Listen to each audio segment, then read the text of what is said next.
तिरुपति वेंकटेश्वर मंदिर एक हिंदू मंदिर है जो भारत के आंध्र प्रदेश के तिरुमला में स्थित है। यह मंदिर विष्णु के एक रूप वेंकटेश्वर को समर्पित है, जिनके बारे में माना जाता है कि वे मानव जाति को कलयुग की परीक्षाओं और परेशानियों से बचाने के लिए पृथ्वी पर प्रकट हुए थे। इसलिए इस स्थान का नाम कलयुग वैकुंठ भी पड़ा है और यहाँ विराजित देवता को कलयुग के प्रत्यक्ष देव के रूप में माना जाता है। तिरुमला पर्वत पर स्थित यह मंदिर भारत के सबसे प्रमुख व पवित्र तीर्थ स्थलों में से एक है। इसके अलावा यह भारत के सबसे अमीर मंदिरों में से भी एक है।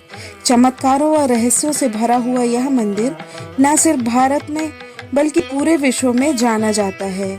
इस मंदिर के मुख्य देवता श्री वेंकटेश्वर स्वामी हैं, जो स्वयं भगवान विष्णु के अवतार माने जाते हैं और तिरुमला पर्वत पर अपनी पत्नी पद्मावती के साथ निवास करते हैं। सुनी हुई पौराणिक कथाओं के अनुसार प्राचीन समय में भगवान तिरुपति बालाजी की मूर्ति पर चींटियों ने बाम्बी बना ली थी, जिसके कारण वह किसी को दिखाई नहीं देती थी।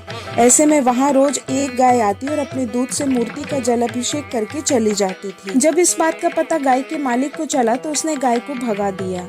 इसके बाद मूर्ति के सिर से खून बहने लगा। इस पर एक महिला ने अपने बाल काटकर बालाजी के सिर पर रख दिए। इसके बाद भगवान प्रकट हुए और महिला से कहा, यहाँ आकर जो भी मेरे लिए अपने बालों का त्याग करेगा उसकी हर इच्छा पूरी होगी।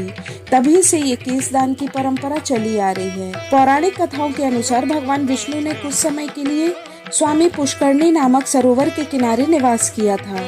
यह सरोवर तिरुमला की पहाड़ी पर स्थित है। तिरुपति के चारों ओर स्थित पहाड़ियां शेषनाग के 7 फनों के आधार पर बनी सप्तगिरी कहलाती हैं। श्री वेंकटेश्वरैया का यह मंदिर सप्तगिरी की 7वीं पहाड़ी पर स्थित है, जो वेंकटाद्रि नाम से भी जाना जाता है। कहा जाता है कि मंदिर में स्थित प्रभु की प्रतिमा किसी ने बनाई नहीं है, बल्कि ये स्वयं ही उत्पन्न हुई है। तिरुपति बालाजी मंदिर को टेम्पल ऑफ 7 हिल्स भी कहा जाता है। इस मंदिर का निर्माण करीब 3री शताब्दी के आसपास हुआ है, जिसका समय समय पर अलग अलग वंश के शासकों द्वारा जीर्णोद्धार कराया गया। 5वीं शताब्दी तक यह मंदिर सनातनियों का प्रमुख धार्मिक केंद्र बन चुका था। कहा जाता है कि इस मंदिर की उत्पत्ति वैष्णव संप्रदाय ने की थी। कहा जाता है एक बार भगवान विष्णु अपनी पत्नी लक्ष्मी के साथ क्षीर सागर में अपने शेषशैया पर विश्राम कर रहे थे। तभी वहां भृगु ऋषि आए और उनकी छाती पर एक लात मारी। इस पर क्रोधित ना होकर विष्णु जी ने भृगु ऋषि के पांव पकड़ लिए और पूछा, ऋषिवर आपके पैरों में चोट तो नहीं लगी? लेकिन लक्ष्मी जी को ऋषि का यह व्यवहार पसंद नहीं आया और वे क्रोधित होकर बैकुंठ छोड़कर चली गई और पृथ्वी पर पद्मावती नाम की कन्या के रूप में जन्म लिया। इस पर भगवान विष्णु ने अपना रूप बदलकर वेंकटेश्वर के रूप में माता पद्मावती के पास पहुंच गए और विवाह का प्रस्ताव रखा, जिसे देवी ने स्वीकार कर लिया और फिर दोनों की शादी हो गई। आज भी तिरुपति मंदिर में स्थित मूर्ति को आधा पुरुष व आधा महिला के कपड़े में सजाया जाता है। ऐसा माना जाता है कि यहाँ भगवान वेंकटेश्वर स्वामी अपनी पत्नी पद्मावती के साथ निवास करते हैं। यह मंदिर दक्षिण भारतीय वास्तुकला और शिल्पकला का अद्भुत उदाहरण है।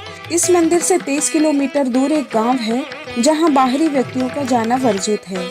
यहाँ पर लोग बहुत ही नियम और संयम के साथ रहते हैं। मान्यता है कि बालाजी को चढ़ाने के लिए फल, फूल, दूध, दही, घी सभी इसी गांव से आता है। इस गांव में सदियों से परंपरा चली आ रही है। यहाँ की महिलाएं कभी भी सिले हुए वस्त्र धारण नहीं करती। भगवान वेंकटेश्वर स्वामी की मूर्ति और इसके मंदिर से जुड़े कई ऐसे रहस्य और चमत्कार हैं जो आज भी प्रत्यक्ष देखने को मिल जाते हैं। मंदिर के गर्भगृह में प्रवेश करते ही दाईं ओर एक छड़ी रखी है, जिसको लेकर कहा जाता है कि बालाजी की माँ उसी छड़ी से उनकी पिटाई करती थी। पिटाई के दौरान उनकी ठुड्डी पर चोट लग गई थी, जिस पर उनकी माँ ने चंदन का लेप लगाया था, जो प्रथा के रूप में आज भी चली आ रही है। मंदिर की मूर्ति में वेंकटेश्वर स्वामी खुद निवास करते हैं और इसीलिए मूर्ति के सिर पर लगे बाल असली हैं, जो कभी आपस में उलझते नहीं हैं और हमेशा मुलायम बने रहते हैं। मूर्ति पर कान लगाकर सुनने से समुद्री लहरों की ध्वनि सुनाई देती है और मूर्ति में भी हमेशा नमी बनी रहती है। मंदिर में एक दिया है जो कई शताब्दियों से निरंतर जलता आ रहा है। रहस्यमयी बात यह है कि इस दीपक में ना तो कभी तेल डाला जाता है और ना ही कभी घी डाला जाता है। गर्भगृह में प्रवेश करने पर मूर्ति मध्य में स्थित दिखाई देती है, लेकिन गर्भगृह के बाहर से देखने पर मूर्ति गर्भगृह में दाईं ओर स्थित दिखाई देती है। वेंकटेश्वर स्वामी की मूर्ति पर पचाई कपूर लगाया जाता है। वैज्ञानिकों के अनुसार पचाई कपूर लगाने से पत्थर कुछ समय बाद चटक जाता है, लेकिन वर्षों से तिरुपति बालाजी को यह कपूर लगाया जा रहा है, लेकिन आज भी मूर्ति एकदम सुरक्षित है। हर गुरुवार को तिरुपति जी का चंदन श्रृंगार किया जाता है और जब यह चंदन लेप हटाया जाता है तो मूर्ति के हृदय के पास माता लक्ष्मी की छवि उभर आती है। ऐसी मान्यता है कि माता लक्ष्मी बालाजी में ही समाहित है, इसीलिए प्रतिदिन मूर्ति के श्रृंगार के समय नीचे धोती और ऊपर साड़ी पहनाई जाती है। तिरुपति बालाजी की मूर्ति एक काले पत्थर से बनी है, जो देखने में एक जीवित मूर्ति दिखाई देती है। गर्भगृह का वातावरण काफी ठंडा रखा जाता है, उसके बावजूद मूर्ति पर पसीने की बूंदें उभर आती हैं।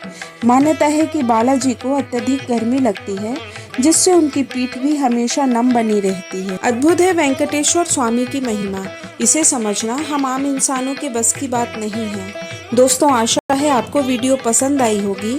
यदि वीडियो पसंद आई हो तो कृपया इसे लाइक, शेयर और सब्सक्राइब जरूर करें और देखते रहें एक कदम अध्यात्म की ओर।